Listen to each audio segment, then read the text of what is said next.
नमो बुद्धाय जय भीम। दोस्तों, आज हम इस वीडियो के माध्यम से एक ऐसे विषय पर बात करने जा रहे हैं जो हमारे हृदय के सबसे गहरे कोने को छूता है। यह विषय है पिता की मृत्यु के बाद उनकी फोटो को घर में कैसे रखें। दोस्तों, हमारा मन सवाल करता है, क्या फोटो लगाना सही है? क्या यह हमें अतीत से बांधे रखेगा या क्या यह हमें शांति देगा? इससे पहले कि हम इस सवाल का जवाब खोजें, हमें उस दर्द को स्वीकार करना होगा जो हम महसूस कर रहे हैं। हमारे पिता जो हमारे जीवन का आधार थे, आज हमारे बीच नहीं हैं। यह एक अपूरणीय क्षति है। तथागत बुद्ध ने हमें सिखाया कि शोक मानवीय है। उन्होंने कहा, जीवन का सबसे बड़ा सत्य अनित्यता है। सब कुछ बदलता है।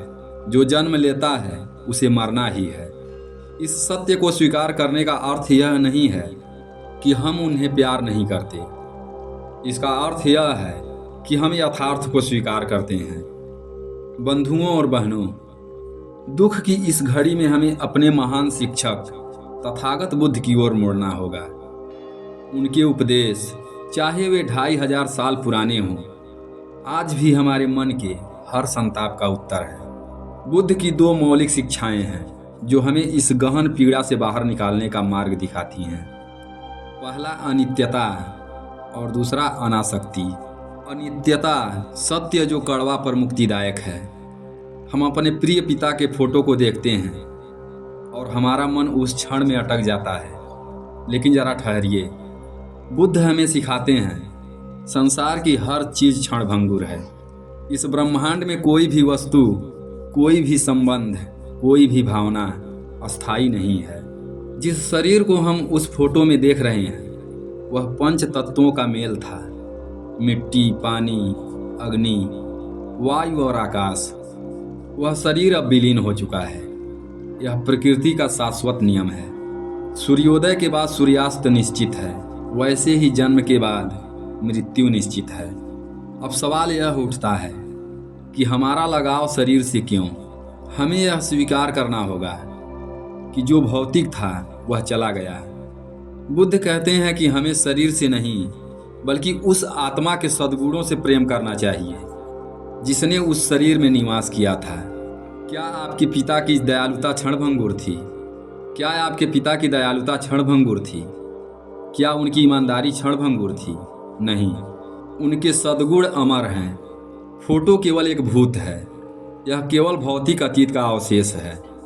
हमें उस भौतिक अवशेष की पूजा छोड़कर उन नैतिक और आध्यात्मिक मूल्यों की पूजा करनी चाहिए जो उन्होंने हमारे जीवन में स्थापित किए। दूसरा, अनासक्ति। अब बात करते हैं अनासक्ति की। हम दुखी क्यों होते हैं? बुद्ध का सरल सूत्र है, दुख का कारण है तृष्णा या लगाव। जब हम किसी व्यक्ति को अस्थायी मान लेते हैं, जो उनके चले जाने पर हमारा मन विद्रोह करता है। फोटो देखते समय हमारा अवचेतन मन जोर लगाता है, उन्हें वापस आ जाना चाहिए। ये यहीं क्यों नहीं है? यह एक असंभव इच्छा है मेरे दोस्त, और यह असंभव इच्छा ही दुख का पहाड़ खड़ा करती है। तो कान खोलकर सुन लीजिए। वह तस्वीर केवल कागज का एक टुकड़ा है जिस पर रोशनी और रसायन का मेल है। आपके पिता, उनकी ऊर्जा, उनकी मुस्कान, उनका मार्गदर्शन, वह सब उस फ्रेम के अंदर बंद नहीं है। अगर आप यह सोचते हैं कि फोटो लगाने से वह व्यक्ति वापस आ जाएगा या आपका दुख कम हो जाएगा, तो आप एक भ्रम में जी रहे हैं। यह फोटो उनकी ऊर्जा या उनके ज्ञान को वापस नहीं ला सकती। यह हमें एक अनिवार्य प्रश्न पर लाकर खड़ा करता है। तो फिर हमें फोटो के साथ क्या करना चाहिए? क्या यह केवल एक बंधन है या यह मुक्ति का द्वार भी बन सकती है? हमें देखना है कि बुद्ध हमें अनित्यता के सत्य को स्वीकार करने और अनासक्ति के मार्ग पर चलने का आह्वान करते हैं। अब प्रश्न उठता है कि इस ज्ञान का उपयोग हम उस फ्रेम में बंद तस्वीर के लिए कैसे करें? तथागत बुद्ध की शिक्षाएं हमें सिखाती हैं कि कोई भी वस्तु अपने आप में न तो अच्छी होती है और न ही बुरी। उनका मूल्य इस बात से तय होता है कि हम उसे किस भावना से देखते हैं, उसका उपयोग किस उद्देश्य से करते हैं। इसलिए आपके पिता का स्मरण भी 2 प्रमुख रास्तों पर जा सकता है। मैं चाहता हूं कि आप स्वयं को देखें कि आप किस रास्ते पर हैं। पहला, शोक आधारित स्मृति। इस तरह की स्मृति का उद्देश्य होता है अतीत को खींचकर वर्तमान में लाना। हम फोटो देखते हैं और कहते हैं काश वे यहाँ होते, और इसका परिणाम होता है गहरा दुख, अवसाद, आंसू और वर्तमान क्षण को खोना। जब आप हर दिन इस भाव को फोटो से देखते हैं तो आप अनजाने में अपने मन को एक शोक गृह बना देते हैं। मन में भाव उठता है कि वे हमारे साथ क्यों नहीं हैं। यह प्रश्न मन को शांत नहीं करता बल्कि एक अंतहीन पीड़ा को जन्म देता है। अगर फोटो आपको केवल यह महसूस कराती है तो मेरे बंधुओं, यह फोटो आपके दुख का कारण बन चुकी है। दूसरा, मूल्य आधारित स्मृति।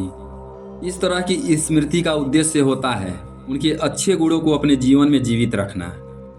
आप फोटो देखते हैं और सोचते हैं उन्होंने हमें क्या सिखाया है। इसका परिणाम होता है प्रेरणा, कृतज्ञता, मानसिक शांति और जीवन में आगे बढ़ने की ऊर्जा। यह स्मृति आपको कर्मठ बनाती है। तब आपके मन में भाव उठता है उन्होंने हमें क्या दिया है। यह कृतज्ञता का भाव आपको मजबूत बनाता है।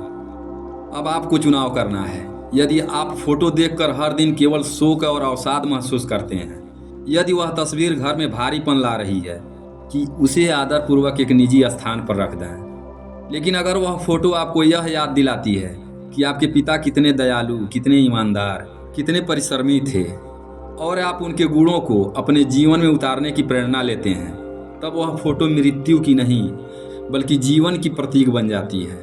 वह केवल एक फ्रेम नहीं बल्कि आपके लिए एक प्रेरणा का स्रोत बन जाता है। दोस्तों, बुद्ध की शिक्षाएं हमें स्पष्ट संदेश देती हैं। प्रेम कभी नहीं मरता है। उस प्रेम को कागज पर नहीं, उस फ्रेम में नहीं, बल्कि अपने कर्मों में, अपनी बातों में और अपनी सोच में जीवित रखिए। उनके शरीर से लगाव मत रखिए, उनके मूल्यों से प्रेम कीजिए। यही वह तरीका है जिससे हम उन्हें सचमुच अमर बना सकते हैं। अब हम देखेंगे कि श्रद्धांजलि देने का सही बौद्ध तरीका क्या है जो हमें शांति की ओर ले जाए। बंधुओं, जब हम अनित्यता और अनासक्ति के सत्य को समझ लेते हैं तो हमारे मन में एक नया प्रश्न आता है, तो फिर हम अपने प्रिय पिता को सच्ची श्रद्धांजलि कैसे दें। बुद्ध ने हमें कोई भव्य समारोह या महंगा स्मारक बनवाने को नहीं कहा। उन्होंने हमें कर्म के माध्यम से श्रद्धांजलि देने का मार्ग सिखाया। मैत्री और करुणा का विस्तार।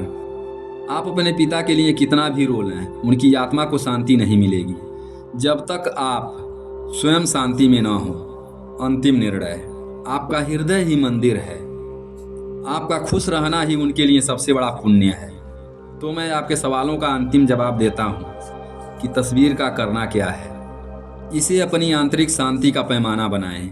यदि इसे देखने से आपको शांति, कृतज्ञता और प्रेरणा मिलती है तो इसे रहने दें।